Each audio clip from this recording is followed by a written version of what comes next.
আজকে আমার চাচাতো বোনের বিয়ে ছিল। সবাই অনেক কান্নাকাটি করছে। আসলে মেয়ে চলে গেলে একটা মা বাবার অবস্থা যা হয়, আসলে প্রত্যেকটা মেয়ে এভাবেই চলে যেতে হয় বাবা মার ঘর ছেড়ে।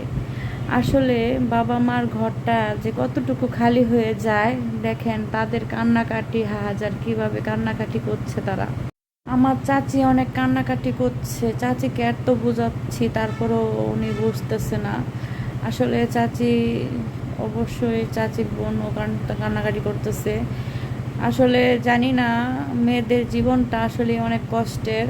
স্বামীর বাড়িতে গেলেও কষ্ট দুঃখ হয়, বাবার বাড়িতে থাকলে মনে হয় অনেক ভালো থাকি আমরা। স্বামীর বাড়িতে গেলেই আমাদের কষ্ট শুরু হয়। বাবার বাড়িতে যতদিন থাকি ততদিন আমরা অনেক শান্তিতে থাকি। আল্লাহ তাআলা আমাকেও দুইটা মেয়ে দিয়েছে, জানি না আমার মেয়ে দুইটাকে দিয়ে দিয়ে আমি কিভাবে থাকবো।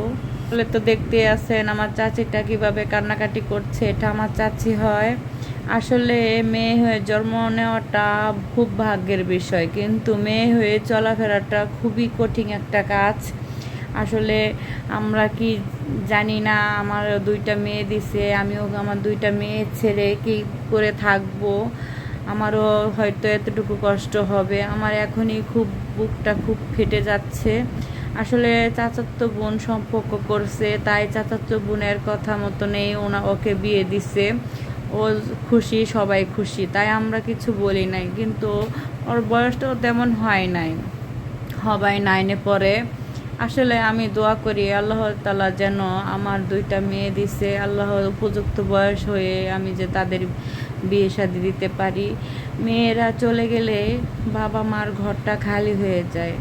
আমিও বলি যে আমার দুইটা মেয়ে, আমারও একদিন বিদায় করে দিতে হবে, আমিও কি করে থাকবো সেটাই চিন্তা করি। সবাই আমার বোনটির জন্য দোয়া করবেন। ওদের এখন বিয়ে হচ্ছে, মোনাজাত ধরছে, মোনাজাত ধরা শেষ, এখন মিষ্টি বিতরণ করতেছে। ওই যে দেখেন আমার বোনটা কিভাবে বসে আছে, ওই যে পাশে বসে আছে, ওইটা আমার মেয়ে হয়, ওইটা আমার মেয়ে। ওরা সব সময় একসাথে বড় হয়েছে।